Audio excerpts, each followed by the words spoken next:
骆驼吃仙人掌的样子，就像人吃口香糖一样简单。难道骆驼的口腔是用金属做的吗？还是说它们有什么特异功能，能不顾仙人掌的刺而大快朵颐呢？这里是万物灵，欢迎关注熊探长，带你探索有灵万物。骆驼曾经是澳大利亚、非洲和亚洲沙漠上为数不多的交通工具，因此也有了沙漠之舟这一绰号。为了能够在恶劣的沙漠中生存下来，骆驼本身也有着不少特异功能。除了生吃仙人掌以外，骆驼其他的身体构造完全就是为了适应沙漠而存在的。其中最明显的莫过于骆驼背部的2个或1个驼峰，这些驼峰主要由胶质脂肪组成。当骆驼在沙漠中长途行走时，水源是很难得到的。当骆驼在极度缺乏水源的情况下，驼峰内的脂肪就会分解，变成体内急需的营养和水分。这驼峰可以帮助骆驼在几周内不吃不喝，但如果长时间没有食物和水源的话，它们的驼峰也是会慢慢萎缩，骆驼也还是会面临饿死、渴死的危险。除了拥有驼峰以外，骆驼还有大长腿和厚厚的垫脚，这些可以防止骆驼在沙子里下沉，并保护它们的脚不被烧伤，从而能够轻松地穿越沙漠。骆驼的五官也暗藏玄机，它们的长睫毛和眉毛能够保护眼睛免受炎热的阳光伤害和沙尘的进入。它们的鼻子可以随时闭合，特别是在沙尘暴期间，这样的身体构造也避免了它们吸入更多的沙尘。另外，骆驼也分为家养骆驼和野生骆驼这2种。在体型和寿命上，家养骆驼体型要更小，活的寿命也不长，但野生骆驼要遇到的危险也会比家养骆驼更多。野生骆驼的脾气更大，警惕心也更强，而且在寻水能力上，野生骆驼也是相当能干。野骆驼能喝下其他动物不喝的咸水，也能把坚硬带刺的野生植物当成美味佳肴。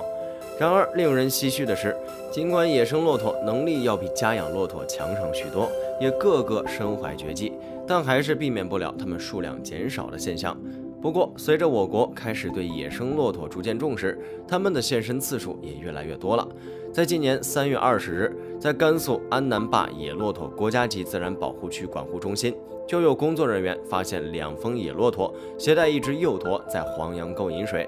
可见野骆驼在我国的活动范围逐渐扩大，数量也在不断稳步增长，以及也从侧面说明我国的保护区生物多样性的丰富度和完整度也在不断提升。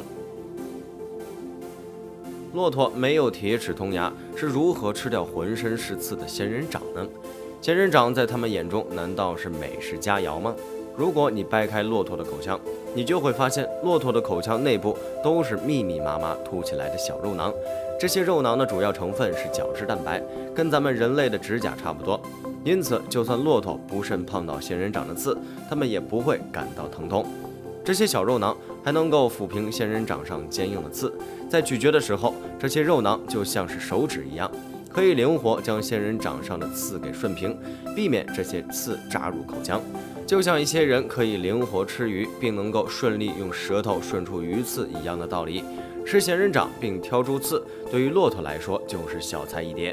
另外，达尔文的进化论再一次告诉我们，大自然能够演化到如今的地步，说明它们已经在慢慢适应这样的一个环境了。吃仙人掌对骆驼来说也是一件常事，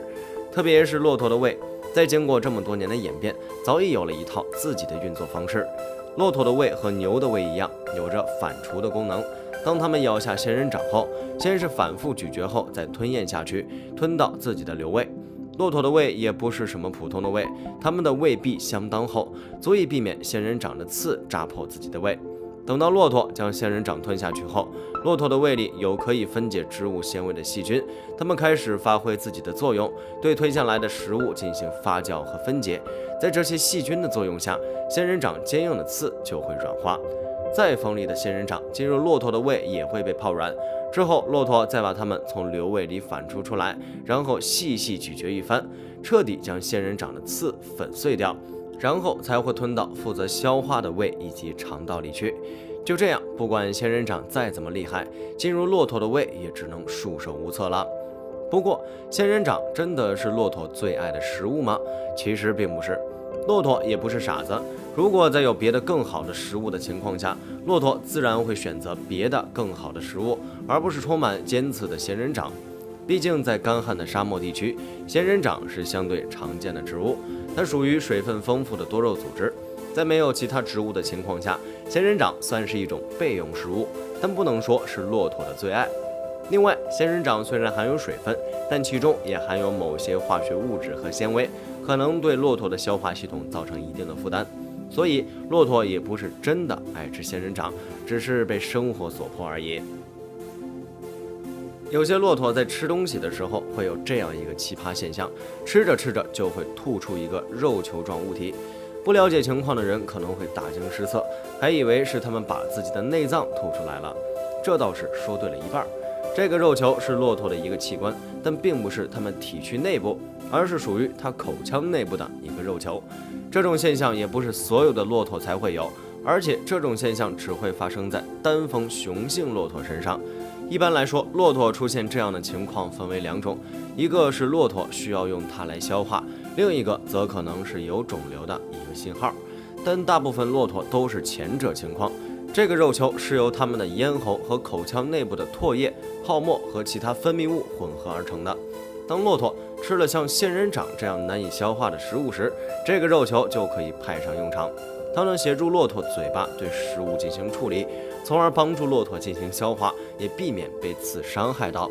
另外，别看这个大肉球丑，它还是骆驼的求偶宝贝。就像自然界中孔雀用开屏求偶，一些鸟类靠搭建鸟巢来吸引未来的配偶，山魈通过比较谁的鼻子红来吸引异性等等，骆驼则是通过吐出自己的大肉球来彰显自己的威武雄壮。在骆驼眼中，谁的肉球大，谁就有强大的雄性基因，这样孕育的下一代也会威武霸气。不得不说，这样的求偶方式还真是相当奇葩。别看骆驼普普通通的样子，身上却藏了不少我们都没有发现的细节。不过也正因为如此，骆驼才能够在这样一个恶劣的环境中生存下来。非常感谢您看完本期万物灵，欢迎点赞、评论、加关注。您的关注是熊探长探秘的最大动力。